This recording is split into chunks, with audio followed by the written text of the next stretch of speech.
वो वीडियोस भी हमारे पास हैं कि कितनी स्पीड में रेंजर्स की गाड़ी आती है और हम आपकी पैंट उतार के केपीके लाएंगे इंशाल्लाह। ये कहानी बड़ी मशहूर भी है सोशल मीडिया पे। वो मिस्टर डेंटोनिक अता तारड़ साहब वो कहते हैं कि जी जूते छोड़ के भाग गए हैं क्योंकि ये दिन को आपको सीने से लगाते हैं, रात को आपको गोलियों से छलनी करते हैं। हमें मारा गया है और इंशाल्लाह हम वापस आएंगे और भरपूर जोर से, भरपूर ताकत से और भरपूर कुव्वत से आएंगे। कोई इस तरह परिंदों को भी नहीं मारता जिस तरह इन्होंने हमारे लोगों को छलनी किया। 8:30 बजे के करीब अंधाधुंध फायरिंग की जाती है। मैं खुद ऐनी शाहिद था वहां पे। आपने गोली क्यों चलाई, हमें इसका जवाब चाहिए। अस्सलाम वालेकुम नाज़रीन इकराम, पाकिस्तान तहरीक इंसाफ के साथ जो बर्बरियत अपनाएगी उस हवाले से तहरीक इंसाफ ने अब फैसला किया है कि तमाम ऐवानों के अंदर कौमी असम्बली हो या सूबाई असम्बली, अब पूरी दुनिया के अंदर इसके खिलाफ आवाज़ उठाएंगे। आज की ये तकरीर मेरे ख्याल से आप ज़र से लिखने के काबिल है। आप वीडियो देखिए फिर इस पर बात करते हैं कि यहाँ मेरे दाएं और मेरे बाएं जानिब जितने भी MPs यहाँ बैठे हैं जो गवर्नमेंट बेंचेस के हैं, ये सब उस मार्च का हिस्सा थे। लेकिन जनाब स्पीकर, बदकिस्मती से तारीख में पहली दफा एक पुरअमन मार्च के शुरका पे गोलियां चलाई गई, उनके लिए स्नाइपर्स फिट किए गए और वो एक प्रॉपर प्लान के तहत हमारे लोगों को शहीद किया गया। मैं सिर्फ एक सवाल यहां करना चाहता हूं, मैं बड़ी बात करूंगा इस पे, लेकिन शुरू में मैं सिर्फ यह बात करूंगा कि आपने गोली क्यों चलाई, हमें इसका जवाब चाहिए। हम पुरअमन लोग थे, हम पेशावर से चलते हैं, कोई साउथ से आता है, मालाकंड से आता है, हजारा से हमारे काफले आते हैं, गिलगित से लोग आते हैं, पूरा पाकिस्तान आता है। हम डी चौक पहुंच जाते हैं जनाब स्पीकर, और डी चौक पहुंचने तक एक गमला नहीं टूटा।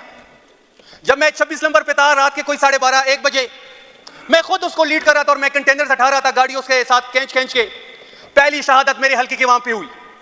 मोहम्मद इलियास साहब जो कि मेरे हल्के से बिलोंग रखते हैं, जब मुझे पता चला कि रेंजर्स की गाड़ी ने उसके ऊपर रेंजर ने गाड़ी चढ़ा दी।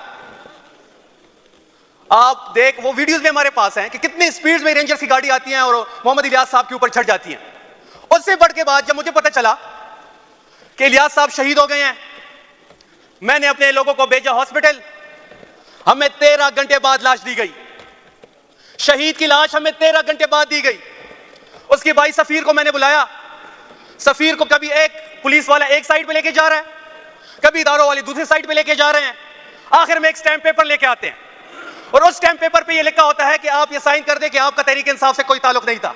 आफरीन और सफीर साहब पे उसने वहां पे भी इमरान खान जिंदाबाद का नारा लगाया, जबकि उसके भाई की शहीद की बॉडी पड़ी हुई थी। तो जनाब स्पीकर, अभी भी हमारे लोग मिसिंग है, लोग हमारे मिसिंग है। गिरफ्तार अलग से हमारी हुए हैं, शहीद अलग से हुए हैं, और स्टेट अभी भी हमारे अगेंस्ट एक प्रोपेगेंडा कर रहा है। जनाब स्पीकर, मैं आपको 27 नवंबर की रात की कहानी बताता हूं क्योंकि मैं खुद ऐनी शाहिद था वहां पे कि जब हम पहुंचते हैं तो 6 बजे से लाइट्स बंद हो जाती हैं और वो लाइट दोबारा ऑन हो जाती है और 8:30 के करीब दोबारा लाइट्स बंद कर देते हैं। वहां पे ATM मौजूद थे, वहां पे मेट्रो बसेस के स्टेशन मौजूद थे, वहां पे दुकानें मौजूद थी जहां पे इलेक्ट्रॉनिक्स और बाकी अशिया थी। कोई एक पत्ता भी नहीं टूटा और 8:30 बजे के करीब अंधाधुंध फायरिंग की जाती है।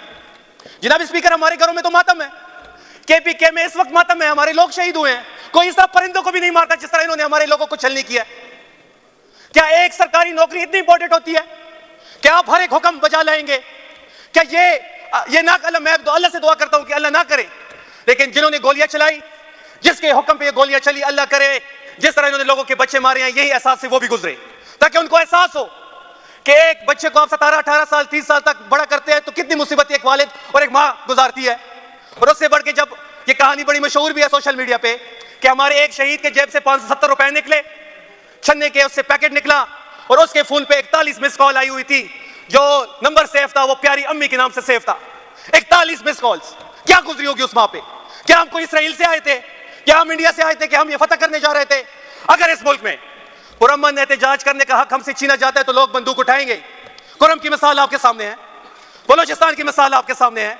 वहां पे लोगों से पुरअमन एहतजाज खा के छीनते हैं तो लोग बंदूक उठाने पे मजबूर हो जाते हैं।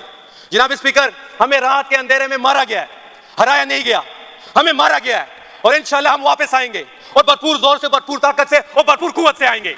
और इस पुरअमन एहतजाज जब हम डी चौक पहुंचे 27 नवंबर से, सिर्फ मैंने एक सबक सीखा है कि आप कभी भी बंद आंखों से किसी पे एतबार ना करें, क्योंकि ये दिन को आपको सीने से लगाते हैं, रात को आपको गोलियों से छलनी करते हैं।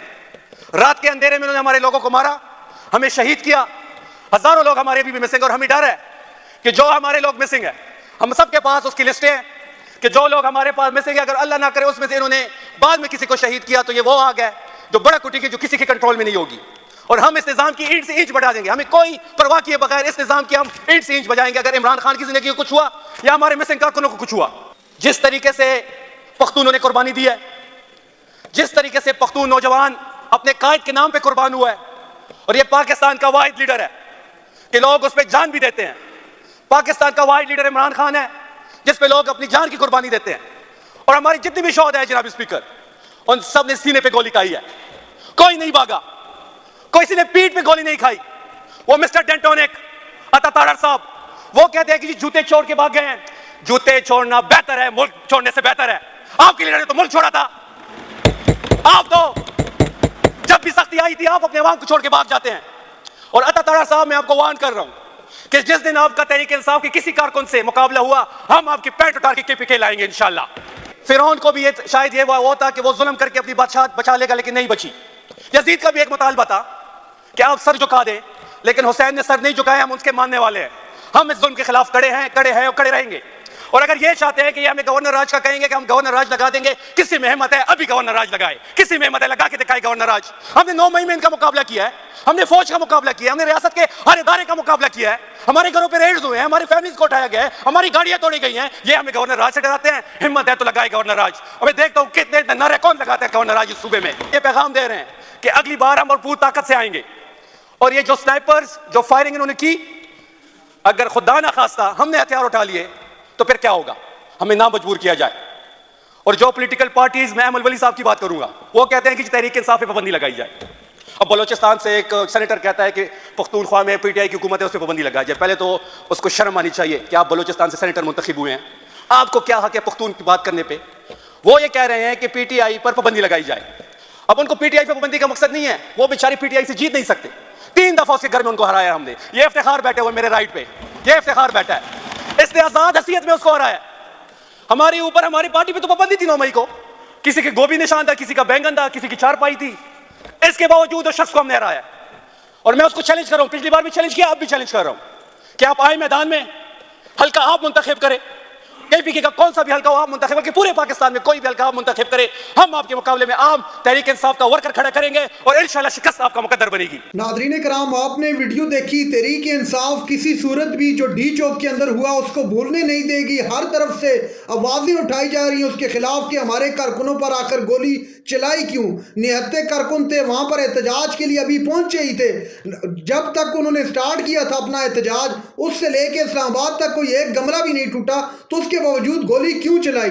मरियम नवाज साहिब इस वक्त वज़ीर-ए-आला पंजाब हैं, उनको शर्म दिलाते हुए कहा कि पंजाब के अंदर जो फस्तायत आपने की हुई है इससे पहले तारीख में नहीं मिलती।